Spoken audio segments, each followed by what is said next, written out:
എൻ്റെ കുക്കർ മൊത്തം പൊട്ടിത്തെറിച്ച്. ഇവിടെ 2 ലിറ്റർ വെള്ളം തിളപ്പിക്കുന്നുണ്ടായി, അത് തെറിച്ചു, ബർണർ തെറിച്ചു, മൊത്തത്തിൽ തെറിച്ചു. ഞാൻ ഓളിട്ട് കരഞ്ഞു. ജോസഫ് അച്ഛൻ്റെ പ്രാർത്ഥന ഇവിടെ വെച്ചിട്ടുണ്ട്, ഓണാക്കി. ഇവിടെ സ്റ്റൗ ആണ് കേട്ടോ, ഇവിടെ കുക്കർ, ഇവിടെ സ്റ്റൗ. കറക്റ്റ് കുക്കർ ഓഫ് ചെയ്യാൻ വരാൻ സമയത്ത്. എൻ്റെ പേര് ഷീന ബിജു. ഇരിഞ്ഞാലക്കുട രൂപതയിലെ സെന്റ് സെബാസ്റ്റ്യൻ ചർച്ച് കല്ലൂർ ഇടവകയിൽ നിന്ന് ഞാൻ വരുന്നു. പരിശുദ്ധ അമ്മ ജീവനോടെ പ്രത്യക്ഷപ്പെട്ട ഈ അൾത്താരയിൽ നിന്ന് സാക്ഷ്യം പറയാൻ എന്നെയും എൻ്റെ കുടുംബത്തെയും അനുവദിച്ചതിനെ ഓർത്ത് ഞാൻ 1000 നന്ദി പറയുന്നു. എൻ്റെ മകൻ ഇമ്മാനുവൽ ബിജു, ഇവന് കിട്ടിയ ഒരു സൗഖ്യമാണ് ആദ്യം ഞാൻ പറയാൻ പോകുന്നത്. ഇവനിപ്പോൾ 11 വയസ്സ് കഴിഞ്ഞു. ഇവന് ഞാൻ 8 മാസം കഴിയുമ്പോൾ തുടങ്ങി ഞാൻ എന്ത് ഫുഡ് കൊടുത്താലും ഭക്ഷണം കൊടുത്ത് വിത്തിൻ സെക്കൻഡ് ഇവൻ ടോയ്ലറ്റിൽ പോകും. അത് എന്താണോ കൊടുക്കുന്നത് അത് ഡൈജഷൻ സംഭവിക്കാതെ അതുപോലെ തന്നെ പോകുന്ന ഒരവസ്ഥയായിരുന്നു. ചെറുപ്പത്തിൻ്റെതായ ഇതാണെന്ന് ഞാൻ ആദ്യം കരുതിയത്. പക്ഷെ 1.25 വയസ്സായപ്പോൾ ഞാൻ ഒരു 4 വർഷത്തേക്ക് വിദേശത്തേക്ക് പോവുകയും ചെയ്തു. 4 വർഷം വിദേശത്തായിരുന്നപ്പോൾ എൻ്റെ ഹസ്ബൻഡ് വിളിച്ചിട്ട് പറയും, കുറച്ച് നാൾ കഴിഞ്ഞ് ഒരു 2 വയസ്സൊക്കെ ആയപ്പോൾ ഇവന് പിന്നെ പോകാത്ത അവസ്ഥയായി.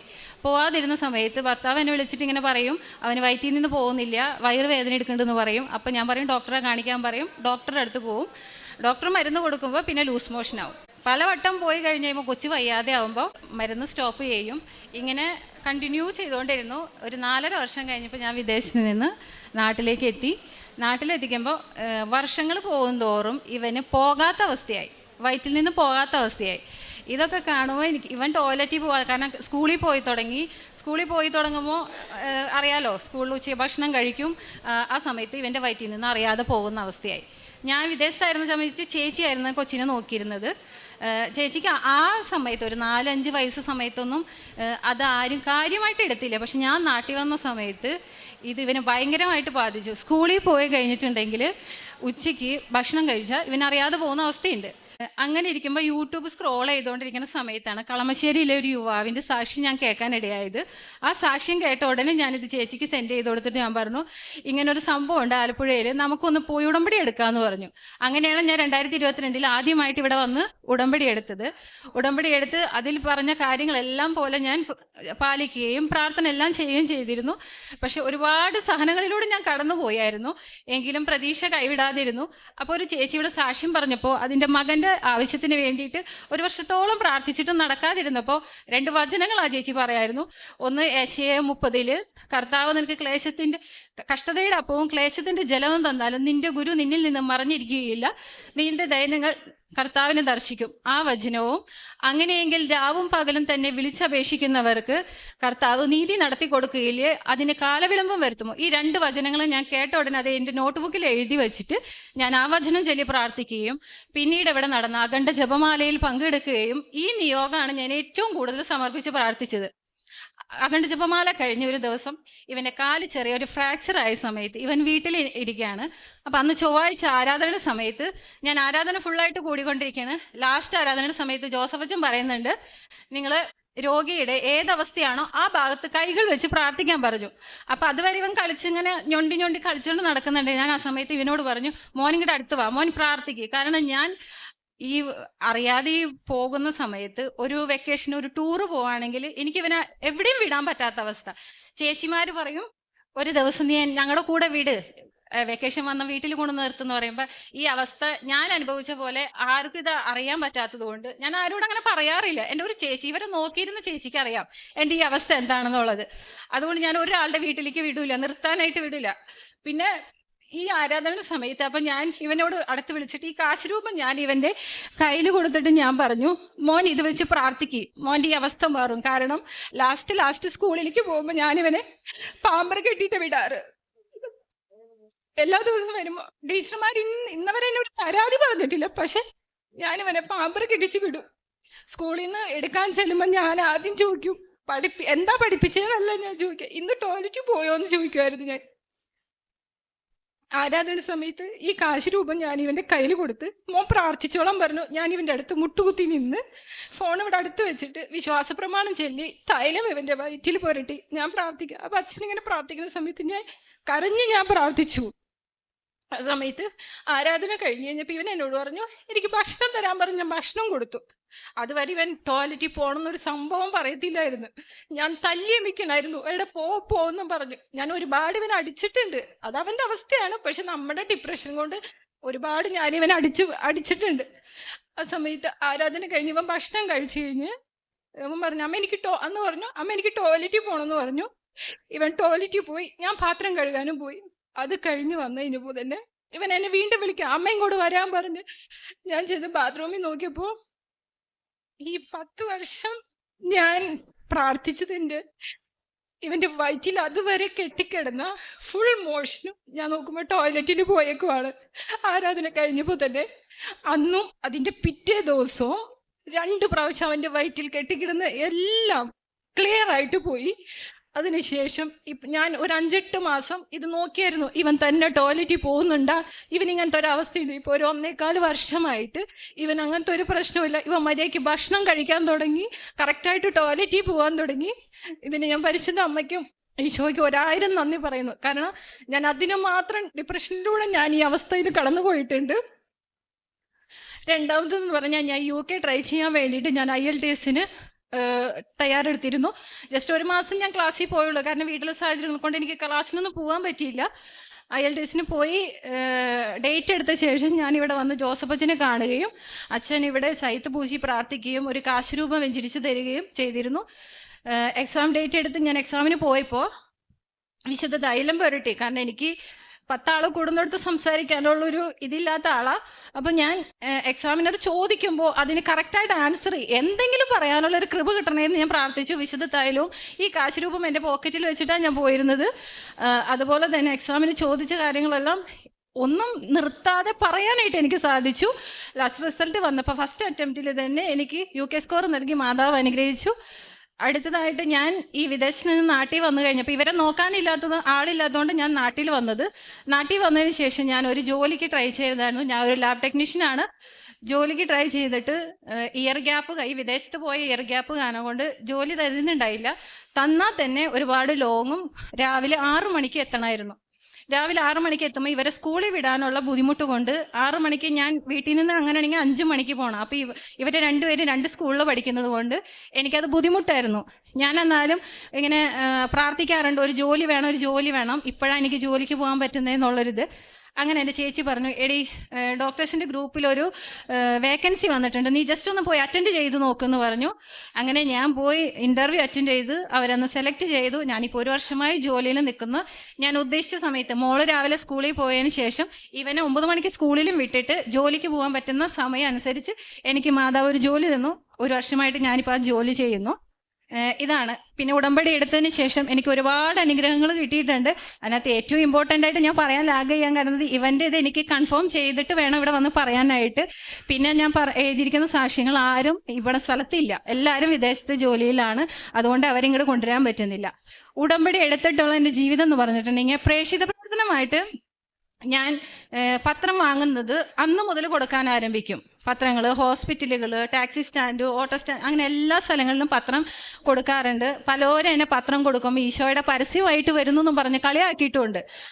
ഞാൻ പറയും, ചേട്ടൻ വന്നിച്ചില്ലെങ്കിലും നിന്ദിക്കാതിരുന്നാൽ മതി എന്ന് പറയും. പക്ഷെ അതേ അവരുടെ കൂടെ നിൽക്കുന്ന പല ചേട്ടന്മാരും മോളെ തന്നേക്ക്, ഞങ്ങൾ വായിക്കാറുണ്ടെന്ന് പറഞ്ഞ് വായിക്കും. അതോടൊപ്പം തന്നെ പത്രം അങ്ങനെ ഞാൻ എല്ലാം കംപ്ലീറ്റ് കൊടുത്ത് തീർക്കാറുണ്ട്. കാരുണ്യ പ്രവർത്തികളായിട്ട് ഞാൻ കുറേ കുറവുകളുള്ള മക്കളുള്ള ഓർഫനേജിൽ പോവും, അവരുടെ വസ്ത്രങ്ങൾ കഴുകി കൊടുക്കും. അതേപോലെ തന്നെ ഒരു പ്രാവശ്യം അങ്ങോട്ട് പോവുകയാണെങ്കിൽ പിന്നെ ഓൾഡ് ഏജ് ഹോമിൽ പോവും, അവർക്ക് വേണ്ട ഭക്ഷണത്തിനുള്ള സാധനങ്ങൾ വാങ്ങിക്കൊടുക്കും. എനിക്കിനി ജോലിക്ക് പോകണ കാരണം ഭക്ഷണ സാധനങ്ങൾ വാങ്ങിക്കൊടുക്കാൻ എത്തിക്കാൻ പറ്റിയില്ലെങ്കിൽ ഞാൻ പൈസയായിട്ട് അവിടെ ചെന്ന് കൊടുക്കുകയും അവർ സന്ദർശിക്കുകയും എല്ലാവരുടെ റൂമിൽ കുറേ പേര് ബെഡ്റൂമാണ്. അപ്പോൾ അവരൊക്കെ ഞാൻ പോയി കാണുകയും ചെയ്യും. ആകെ എനിക്ക് ഞായറാഴ്ച ഒരു ദിവസമാണ് ലീവ് ഉള്ളത്. അപ്പോൾ ആ ദിവസങ്ങളിൽ ഞാൻ ഈ കാരുണ്യ പ്രവർത്തികളായിട്ട് എല്ലാം ചെയ്യും. പിന്നെ ഉടമ്പടി എടുത്ത എൻ്റെ ജീവിതത്തിൽ വന്ന മാറ്റങ്ങളെന്ന് പറയുന്നത്, ഞാൻ ഡെയിലി അതിന് മുന്നേ പള്ളിയിൽ പോകാറുണ്ട്. ബൈബിൾ 1/2 മണിക്കൂർ വെച്ച് വായിച്ച് ബൈബിൾ ഫുള്ളായിട്ട് വായിച്ച് തീർത്ത് നോക്കണം. പക്ഷേ ഞാൻ എന്തൊക്കെ പറഞ്ഞാലും എനിക്ക് ജപമാല ചൊല്ലാൻ ഭയങ്കര മടിയായിരുന്നു. ഞാൻ എവിടെ ഒരു പ്രാർത്ഥന കേട്ടാലും കണ്ടാലും അത് എഴുതിയെടുത്ത് നോട്ട് ബുക്കിൽ വെക്കുന്ന ഒരാളാണ്. ഇതൊക്കെ ചെയ്തെങ്കിലും ജപമാല സന്ധിക്കല്ലാതെ ഞാൻ ജപമാല വേറൊരു ടൈമിലും ചെല്ലാറില്ല. പക്ഷേ ഉടമ്പടി എടുത്തതിന് ശേഷം എനിക്ക് ക്ലിനിക്കിൽ എപ്പോഴൊക്കെ ഗ്യാപ്പ് കിട്ടുന്നോ അപ്പോഴൊക്കെ ഞാൻ ജപമാല ചെല്ലാറുണ്ട്. ചിലപ്പോൾ ഒരു ദിവസം 4-5 ഒക്കെ ഞാൻ ചെല്ലാറുണ്ട്. എൻ്റെ ഏറ്റവും വലിയ ഇതെന്ന് പറഞ്ഞാൽ ജപമാല ചെല്ലാൻ ഒരു നല്ലൊരു കെട്ടായിരുന്നു എൻ്റെ ജീവിതത്തിൽ. അതെനിക്ക് മാറി കിട്ടി. അതോടൊപ്പം അതോടൊപ്പം തന്നെ ഈ ഉടമ്പടി എടുത്തതിന് ശേഷം നമ്മൾ അറിയാത്ത പല ദൈവിക സംരക്ഷണം, പരിശുദ്ധ അമ്മയുടെ സംരക്ഷണം ജീവിതത്തിൽ അനുഭവിച്ചിട്ടുണ്ട് ഞാൻ. അതിൻ്റെ എന്ന് വെച്ചിട്ടുണ്ടെങ്കിൽ ഇവിടെ ഡെയിലി ബ്രെഡ് പരിപാടി ഈ പ്രാർത്ഥന തുടങ്ങുന്നതിന് മുന്നേ ഞാൻ നിയോഗ പ്രാർത്ഥന കൂടാറുണ്ട്. പക്ഷേ ഡെയിലി ബ്രെഡ് തുടങ്ങിയതിന് ശേഷം ഞാൻ ഈ അച്ഛൻ്റെ പ്രയർ എന്നും കേൾക്കും. അപ്പം ഞാൻ പള്ളിയിൽ പോകുന്നതിന് തൊട്ട് മുന്നേ അന്ന് ഞാൻ എഴുന്നേറ്റ് പ്രാർത്ഥന, ഇവിടെ ജോസഫ് അച്ഛൻ്റെ പ്രാർത്ഥന ഇവിടെ വെച്ചിട്ടുണ്ട് ഓണാക്കി. ഇവിടെ സ്റ്റൗ ആണ് കേട്ടോ, ഇവിടെ കുക്കറ്, ഇവിടെ സ്റ്റൗ. ഞാൻ കടലടുപ്പത്തിട്ടിട്ട് ഞാൻ ശരി അതൊക്കെ ഭാഗമായിട്ടുണ്ട്, അപ്പം ഞാൻ ഓഫ് ചെയ്ത് കുളിക്കാൻ പോവാ എന്ന് വിചാരിച്ചു. അപ്പം ജോസഫ് അച്ഛൻ വിശുദ്ധ കുരിശ് പിടിച്ച് നമ്മൾക്ക് വേണ്ടി പ്രാർത്ഥിക്കുന്ന സമയമായിരുന്നു കറക്റ്റ്. ഞാൻ കുളിക്കാൻ പോകാൻ വേണ്ടി കുക്കർ ഓഫ് ചെയ്യാൻ വരാൻ സമയത്ത് അവിടെ എത്തല്ല എൻ്റെ കുക്കർ മൊത്തം പൊട്ടിത്തെറിച്ച്. കുക്കർ സാധാരണ ഞാൻ കുക്കർ പൊട്ടിത്തെറിച്ചത് കാണുന്നത് കുക്കറിൻ്റെ അടപ്പ് തുറന്നു പോയി സീലിങ്ങിൽ അടിച്ച സംഭവങ്ങൾ ഞാൻ കേട്ടിട്ടുണ്ട്. പക്ഷേ കുക്കറിൻ്റെ അടപ്പ് തുറന്നു പോയില്ല, പകരം ആ വിസിലൂടെ അതിനകത്തുണ്ടായിരുന്ന കംപ്ലീറ്റ് കടല പുറത്തേക്ക് പോയി. ഇവിടെ 2 ലിറ്റർ വെള്ളം തിളപ്പിക്കുന്നുണ്ടായി, അത് തെറിച്ചു, ബർണർ തെറിച്ചു, മൊത്തത്തിൽ തെറിച്ചു. ഞാൻ ഓളിട്ട് കരഞ്ഞു. ഞാൻ ഒരു നിമിഷത്തിൽ ഞാൻ ആ ഗ്യാസ് സ്റ്റവിൻ്റെ കുറ്റിയുടെ ഇത് ഓഫ് ചെയ്തിട്ട് ഞാൻ നോക്കുമ്പോൾ ലാസ്റ്റ് ഞാൻ കാണുന്നത് എൻ്റെ ദേഹത്ത് ഒരു തുള്ളി വെള്ളമോ ആ കുക്കറിൽ നിന്ന് ചീറ്റ ഒരു സംഭവം എൻ്റെ മേത്തൂല. അച്ഛൻ ഞാൻ നോക്കുമ്പോൾ ഫോണിൽ അച്ഛൻ വിശുദ്ധ കുരിശ് പിടിച്ച് ഇങ്ങനെ പ്രാർത്ഥിക്കുന്ന സമയത്ത് ആ ഫോൺ ശരിക്കും സ്റ്റവിൻ്റെ അടുത്തായിരുന്നിരുന്നത്. അതുമേക്കും എൻ്റെ മേത്തിക്കും ഒരു തുള്ളി ഒരു 2 ലിറ്റർ വെള്ളം മറിഞ്ഞ് വീണിട്ടുണ്ട്, കുക്കർ തെറിച്ചിട്ടുണ്ട്, അവിടെയുള്ള കംപ്ലീറ്റ് പാത്രങ്ങൾ മുഴുവൻ തെറിച്ച് വീണ് ഞളങ്ങി ഒക്കെ പോയി. എന്നിട്ട് ഞങ്ങൾക്ക് ഫോണിനും പറ്റിയില്ല, എനിക്കും ഒരു തുള്ളി പോറൽ പോലെ.